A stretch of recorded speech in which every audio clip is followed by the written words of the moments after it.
ভাবি ভালো আছেন নি? কেমন আছেন? দিনকাল কেমন কাটছে ভাবি আপনার? আরে ভাবি, আপনি কেমন আছেন? আমি মাশাআল্লাহ ভালো আছি। ভালো থাকবো না কেন ভাবি বলেন? আপনার ভাই যে আদর ভালোবাসা আমাকে দেয়, তাতে ভালো না থেকে পারা যায়? বলেন ভাবি, কি যে বুড়ো বয়সে প্রেম জেগেছে যে আমার মনে, বিশ্বাস করেন। এত রসিক বলে বোঝাতে পারবো না। অফিসে যে সারাদিন তো কোনো কাজ করে না, শুধু আমাকে ফোন দেয়, ডিস্টার্ব করে। বলে আমি নাকি তার বুড়ো বয়সে তার গার্লফ্রেন্ড হবো। বলেন ভাবি কেমনটা লাগে এখন মনের মধ্যে জানেন? মনে হয় কি প্রেম সাগরে ঢেউ খেলেছে, প্রেম সাগরে ঢেউ খেলেছে। ভাবি জানেন আমরা এই মাসে কক্সবাজার যাব, তারপরের মাসে আমরা থাইল্যান্ডে যাব, তারপরের মাসে আমরা কোথায় যাবো জানেন ভাবি? আমেরিকা। আমেরিকায় যাচ্ছি ভাবি। আপনার না একটা বাচ্চা ছিল ভাবি, ওই বাচ্চাটা বড় হয়ে গেছে ভাবি। আচ্ছা ভাই কেমন আছে ভাবি? আচ্ছা আপনার সংসার কেমন চলে এখন?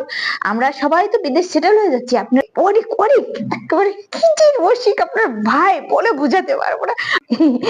আচ্ছা ঠিক আছে ভাবি, আমি একটু ব্যস্ত আছি, পরে আবার আসবেন। হ্যাঁ, আবার কথা হবে আপনার সঙ্গে, ঠিক আছে?